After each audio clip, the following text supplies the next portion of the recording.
Hola a todos, bienvenidos a un episodio más de Más allá del diagnóstico. Hoy vamos a conversar sobre la evaluación de la personalidad desde una perspectiva compleja y no reduccionista. Y aunque suene el tema bastante técnico al inicio, en realidad está muy relacionado con lo cotidiano. Y la forma en que entendemos a las personas también influye.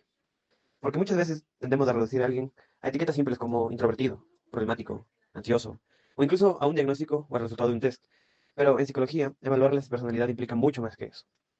Desde una perspectiva compleja, la personalidad no se entiende como algo fijo o completamente definido por una categoría clínica. Más bien, se puede llegar a considerar como un proceso dinámico que se construye a lo largo de la vida y encima está influido por muchos factores. Las experiencias personales, las emociones, la historia de la vida, las relaciones, el contexto familiar, el contexto social e incluso la cultura. Hay varias más también. Por eso, evaluar la personalidad no solo significa encasillar a una persona. Un test psicológico puede aportar información útil, claro que puede hacerlo, pero nunca alcanza a explicar completamente quién es ese alguien. La evaluación psicológica busca comprender patrones de comportamiento, formas de relacionarse y significados personales, y siempre considerando el contexto en el que se vive el individuo. Y aquí también es importante diferenciar cuatro cosas que suelen confundirse mucho: describir, interpretar, hipotetizar y diagnosticar. Por ejemplo, describir sería observar una conducta y mencionarla tal como aparece en algún lado. Como por ejemplo, podemos decir que una persona evita hablar en un grupo donde le cuesta expresar emociones. Eso podría ser, podemos catalogar como introvertido. Después está interpretar, que ya implica intentar comprender qué significado puede tener esta conducta.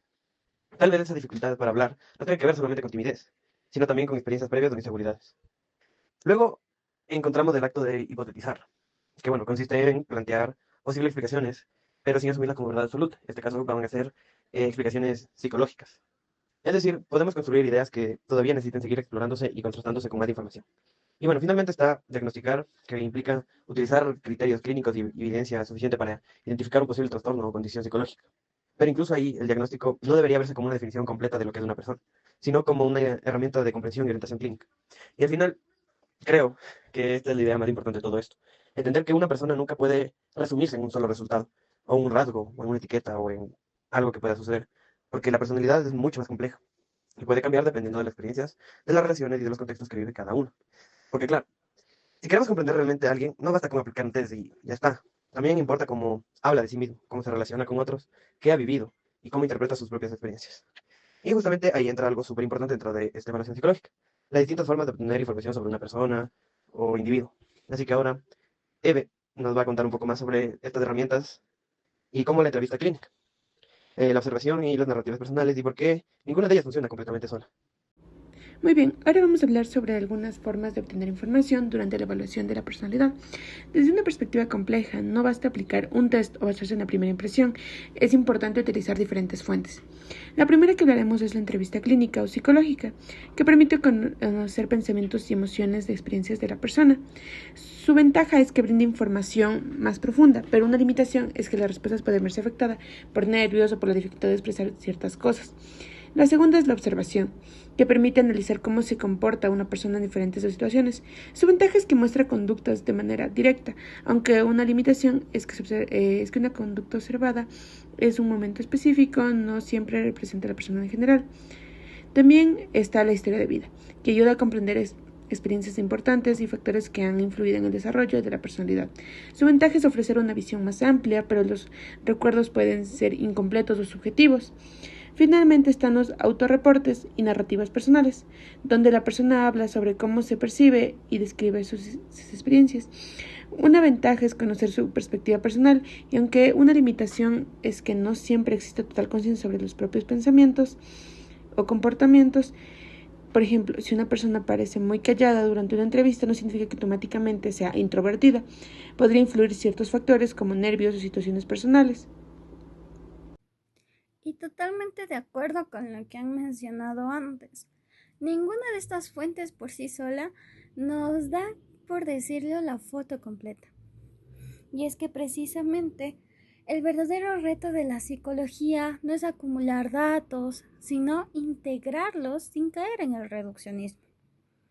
Para evaluar la personalidad desde una perspectiva un poco más compleja, tenemos que armar todo un rompecabezas donde interactúan múltiples dimensiones. No podemos ver al individuo aislado, debemos de analizar cómo esto se entrelaza. lo biológico, como lo es el temperamento o la de predisposición genética, lo cognitivo y emocional, es decir, cómo procesa el mundo y gestiona sus efectos, lo conductual, que es su manera de actuar día a día, y por supuesto, lo histórico, los vínculos y la cultura, que es el tejido social que sostiene y le da sentido a la historia propia. Cuando unimos el contexto familiar con las narrativas personales y también por respuestas psicométricas, la personalidad deja de ser una etiqueta fija y se convierte en un proceso dinámico y regulado que cambia según el escenario en el que la persona se desenvuelve. Para poder entender un poquito mejor esto, imaginemos un caso práctico. Pensemos en un consultante que llega reportando altos niveles de ansiedad y aislamiento social. Una visión reduccionista diría, tiene un rasgo introvertido y un trastorno de ansiedad social. Fin. Eso es etiquetar. En cambio, una hipótesis evaluativa compleja y no determinista plantearía algo como: a nivel biológico, existe una alta reactivación al estrés. Sin embargo, al integrar su historia de vida, observamos que estas conductas se intensificaron tras una mudanza reciente y la pérdida de su red de apoyo familiar, lo que sería más o menos el factor contextual y vincular. Sus respuestas cognitivas actuales, como el miedo al rechazo, no son un rasgo fijo de su ser, sino una estrategia adaptativa y de autorregulación que se activa principalmente en entornos laborables competitivos, pero que disminuye notablemente cuando está en ambientes artísticos o de confianza. ¿Ven la diferencia? Aquí no estamos sentenciando a la persona a un diagnóstico cerrado. Estamos interpretando cómo se regula y expresa su personalidad en relación con su momento histórico y su entorno. Así que, para ir cerrando este episodio de Más allá del diagnóstico, queremos enfatizar que una evaluación psicológica de la personalidad debe ser ante todo un acto ético, situado y humano. Evaluar no es juzgar, no es clasificar a los seres humanos en cajitas, ni aplicar pruebas de manera mecánica. Evaluar es comprender la complejidad de una historia de vida. Cuando asumimos una mirada no reduccionista, respetamos la dignidad de la persona. Y en lugar de cerrarle el futuro con un diagnóstico definitivo, le abrimos caminos para su propio desarrollo y bienestar. Y bueno, muchas gracias a todos ustedes por habernos acompañado en este podcast Más allá del diagnóstico. Esperamos verlos en un próximo capítulo con temas más interesantes que el que hoy vimos. Hasta la próxima. Yo creo que es importante también analizar la psicología o la personalidad de la persona desde un enfoque más social y más contextual, ya que si nos quedamos solo en entrevistas u observaciones, siento que nos estamos perdiendo de cierto contexto que es importante para entender el motivo de por qué la persona es así. Entonces, por ejemplo, desde la psicología social, Ortiz y Toranzo en el 2005 nos explican algunos conceptos importantes, como por ejemplo el del endogrupo, donde la persona pertenece a un grupo con el cual comparte ciertos valores o ideas y intenta que este endogrupo siempre tenga una imagen positiva que también suba la autoestima de la persona a nivel personal, comparándose con otros exogrupos a los que la persona no pertenece. Esto también aplica o explica muchas veces porque hay personas que pierden su identidad o rasgos, o bueno, más bien el concepto de despersonalización no es que pierda como tal, sino que la persona en ese momento o en ese contexto se percibe como parte de un grupo e intenta replicar lo que las personas de su grupo cercano hacen o piensan en ese momento. De ahí, desde el tema de los vínculos significativos, basándonos en Rodríguez et al. Del 2021, Se explica junto con los tipos de apego desarrollados por Erickson, que explica que las relaciones, los vínculos que tiene la persona en los primeros años de vida son claves para entender su personalidad. Por ejemplo, las personas que desarrollan un apego seguro tienen una mejor idea de las personas con las que se relacionan y de esa manera también logran tener una positividad en su forma de pensar de sí mismas y de actuar y de sentir. Por el otro lado, las personas que desarrollan un apego preocupado o ansioso tienen un miedo al rechazo de las personas con las que se relacionan, ya que perciben a esta persona de manera muy positiva y no en el caso así de ella, por lo cual siempre en sus relaciones o su personalidad desarrollan celos o obsesión por siempre estar cerca de esta persona y eso les genera muchos problemas.